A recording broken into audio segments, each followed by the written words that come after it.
के चौथा व्रत कथा। सावन के महीने में साधक भक्ति और समर्पण के साथ भगवान शिव और माता पार्वती की विशेष पूजा अर्चना करते हैं। इससे साधक को सभी तरह की परेशानियों से मुक्ति मिलती है। यदि आप भी आर्थिक तंगी से मुक्ति पाना चाहते हैं तो सावन के चौथे सोमवार पर महादेव का अभिषेक करें। ऐसा करने से महादेव प्रसन्न होकर जातक की सभी मुरादें पूरी करते हैं। हिंदू पंचांग के अनुसार सावन का चौथा सोमवार 12 अगस्त को है। यह महीना देवों के देव महादेव को बेहद प्रिय है। इस महीने में भगवान शिव और माता पार्वती की पूजा की जाती। साथ ही विवाह में आ रही बाधा को दूर करने के लिए सावन सोमवार व्रत भी किया जाता है। इस व्रत के पुण्य प्रताप से साधक की हर मनोकामना पूरी होती है। अगर आप भी भगवान शिव का आशीर्वाद प्राप्त करना चाहते हैं तो सावन सोमवार पर महादेव का विशेष चीजों से अभिषेक करें। इससे जल्द ही विवाह के योग बनेंगे और मनचाहा वर मिलेगा। यदि आप जीवन में लंबे समय से दुख और संकट का सामना कर रहे हैं तो सावन के चौथे सोमवार पर स्नान ध्यान करने के बाद गंगा जल में काले तिल और बेलपत्र मिलाकर विधि पूर्वक महादेव का अभिषेक करें। मान्यता है कि ऐसा करने से कुंडली में अशुभ ग्रहों का असर खत्म हो जाता है, साथ ही आर्थिक तंगी दूर होती है। करियर और कारोबार में सफलता प्राप्ति के लिए सावन के चौथे सोमवार पर भगवान शिव का गन्ने के रस से अभिषेक करें। धार्मिक मत है कि ऐसा करने से साधक को करियर में मन मुताबिक सफलता मिलती है और मनचाहा करियर प्राप्त होता है। मान्यता है कि सावन सोमवार पर भगवान शिव का अभिषेक करने से वह जल्द प्रसन्न हो जाती। यदि आप भी महादेव को प्रसन्न करना चाहते हैं सावन के चौथे सोमवार पर गंगा जल में चंदन मिलाकर भगवान शिव का जलाभिषेक करें। इससे साधक को मंगल दोष से मुक्ति मिलती है। श्रावण सोमवार की कथा के अनुसार अमरपुर नगर में एक धनी व्यापारी रहता था। दूर दूर तक उसका व्यापार फैला हुआ था। नगर में उस व्यापारी का सभी लोग मान सम्मान करते थे। इतना सब कुछ होने पर भी वह व्यापारी अंतर मन से बहुत दुखी था, क्योंकि उस व्यापारी का कोई पुत्र नहीं था। दिन रात उसे एक ही चिंता सताती रहती थी, उसकी मृत्यु के बाद इसके इतने बड़े व्यापार और धन संपत्ति को कौन संभालेगा। पुत्र पाने की इच्छा से वह व्यापारी प्रति सोमवार भगवान शिव की व्रत पूजा किया करता था।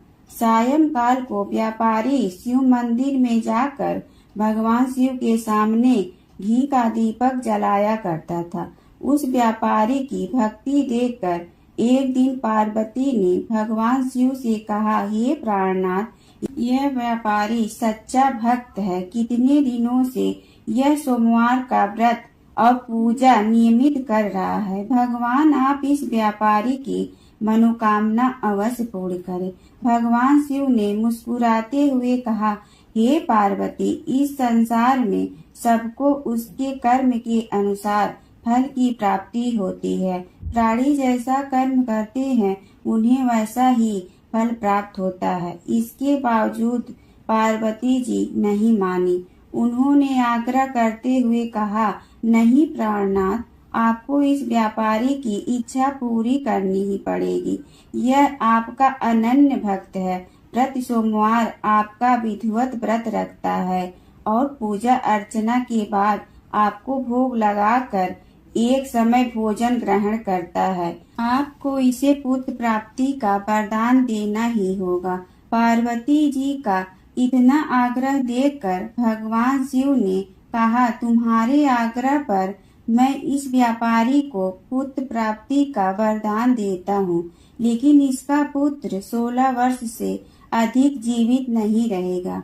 उसी रात भगवान शिव ने स्वप्न में उस व्यापारी को दर्शन देकर उसे पुत्र प्राप्ति का वरदान दिया और उसके पुत्र के 16 वर्ष तक जीवित रहने की बात भी बताई। भगवान ने वरदान से व्यापारी को खुशी तो हुई, लेकिन पुत्र की अल्पायु की चिंता ने उस खुशी को नष्ट कर दिया। व्यापारी पहले की तरह सोमवार का विधिवत व्रत करता रहा। कुछ महीने पश्चात उसके घर अति सुंदर पुत्र उत्पन्न हुआ। पुत्र जन्म से व्यापारी के घर में खुशियां भर गई। बहुत धूमधाम से पुत्र जन्म का समारोह मनाया गया। व्यापारी को पुत्र जन्म की अधिक खुशी नहीं हुई, क्योंकि उसे पुत्र की अल्प आयु के रहस्य का पता था। यह रहस्य घर में किसी को नहीं मालूम था। विद्वान ब्राह्मणों ने उस पुत्र का नाम अमर रखा। जब अमर 12 वर्ष का हुआ तो शिक्षा के लिए उसे वाराणसी भेजने का निश्चय हुआ। व्यापारी ने अमर के मामा दीपचंद को बुलाया और कहा कि अमर को शिक्षा प्राप्त करने के लिए वाराणसी छोड़ आओ। अमर अपने मामा के साथ शिक्षा प्राप्त करने के लिए चल दिया। रास्ते में जहाँ भी अमर और दीपचंद रात्रि विश्राम के लिए ठहरे, वहीं यज्ञ करते और ब्राह्मणों को भोजन कराते थे। लंबी यात्रा के बाद अमर और दीपचंद एक नगर में पहुँचे। उस नगर के राजा की कन्या के विवाह की खुशी में पूरे नगर को सजाया गया था।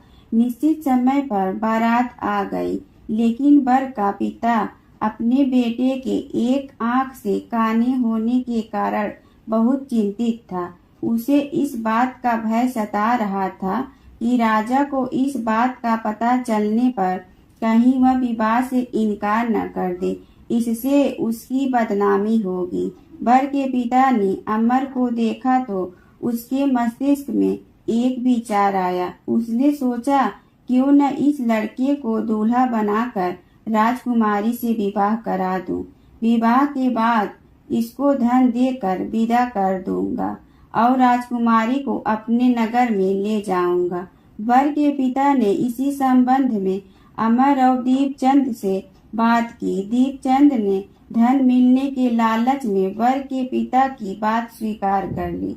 अमर को दूल्हे के वस्त्र पहनाकर राजकुमारी चंद्रिका से विवाह करा दिया गया। राजा ने बहुत सा धन देकर राजकुमारी को विदा किया। अमर जब लौट रहा था तो सच नहीं छिपा सका और उसने राजकुमारी की ओढ़नी पर लिख दिया, राजकुमारी चंद्रिका, तुम्हारा विवाह तो मेरे साथ हुआ था। मैं तो वाराणसी में शिक्षा प्राप्त करने जा रहा हूँ। अब तुम्हें जिस नवयुवक की पत्नी बनना पड़ेगा वह एक आंख से काना है।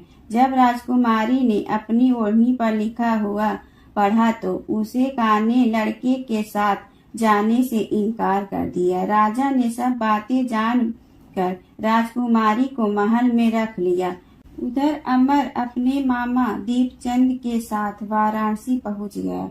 अमर ने गुरुकुल में पढ़ना शुरू कर दिया। जब अमर की आयु 16 वर्ष पूरी हुई तो उसने एक यज्ञ किया। यज्ञ की समाप्ति पर ब्राह्मणों को भोजन कराया और खूब अन्न वस्त्र दान किए।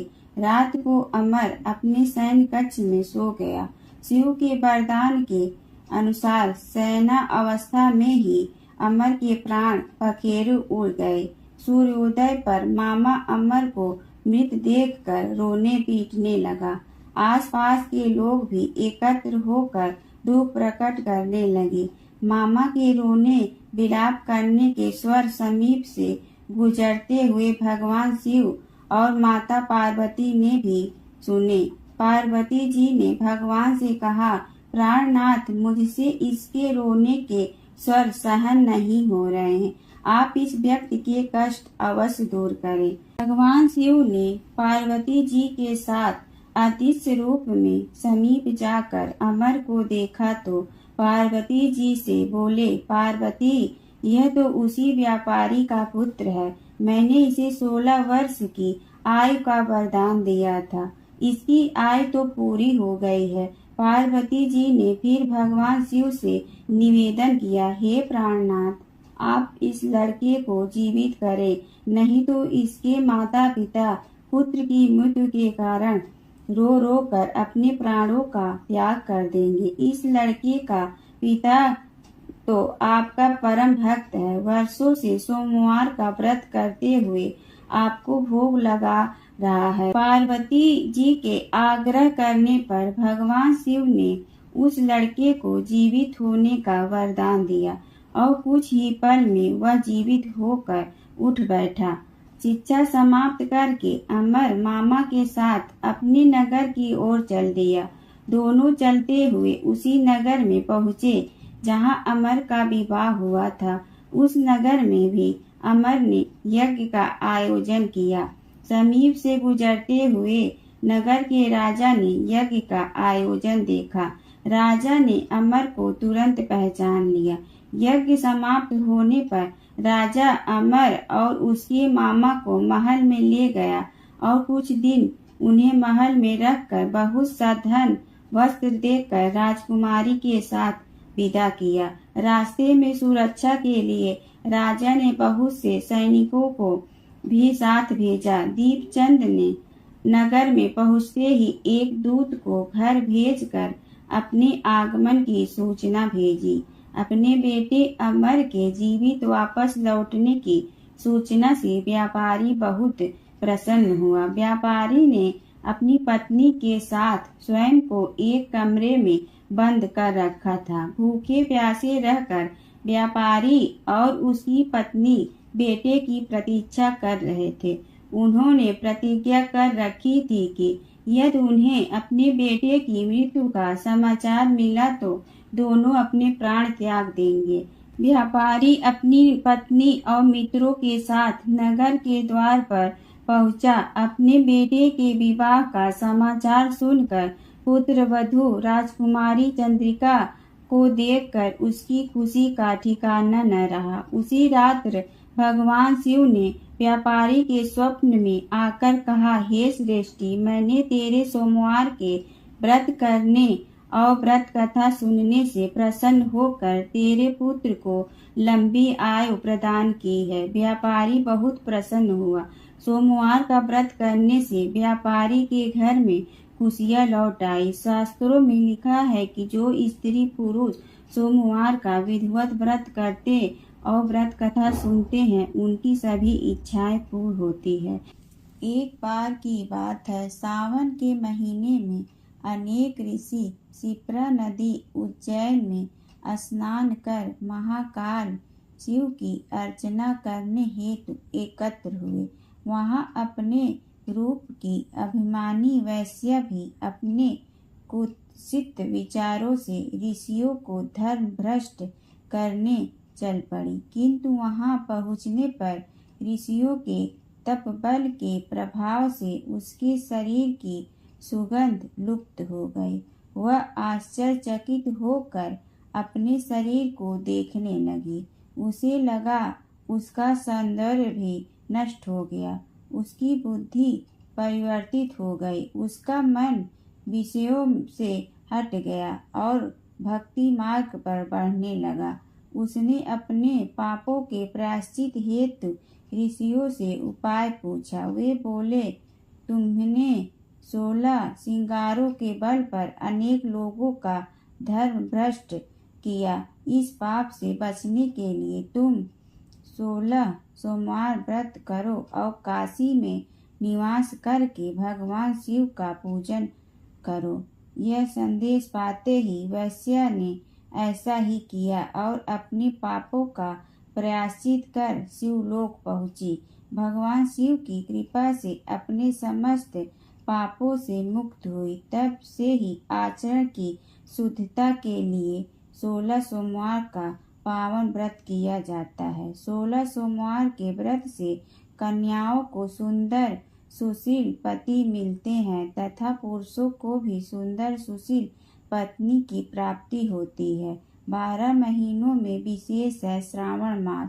इसमें शिव की पूजा करने से प्रायः सभी देवताओं की पूजा का फल मिल जाता है। इस कथा के बाद शिव जी की आरती कर प्रसाद वितरण करें। इसके बाद भोजन या फलाहार ग्रहण करें। श्रावण मास महादेव का सबसे प्रिय महीना है, क्योंकि श्रावण मास में सबसे अधिक वर्षा होने के आसार रहते हैं। यह माह देवों के देव महादेव के गर्म शरीर को ठंडक प्रदान करता है। इस दौरान व्रत, दान व पूजा पाठ करना अति उत्तम माना गया है। इस महीने में तपस्या और पूजा पाठ से शिव जी जल्द प्रसन्न होते हैं। भगवान शंकर ने स्वयं सनत कुमारों को सावन महीनों की महिमा बताते हुए कहा है कि उनके तीनों नेत्रों में सूर्य, दाहिने बाएं चंद्र और अग्नि मध्य नेत्र हैं।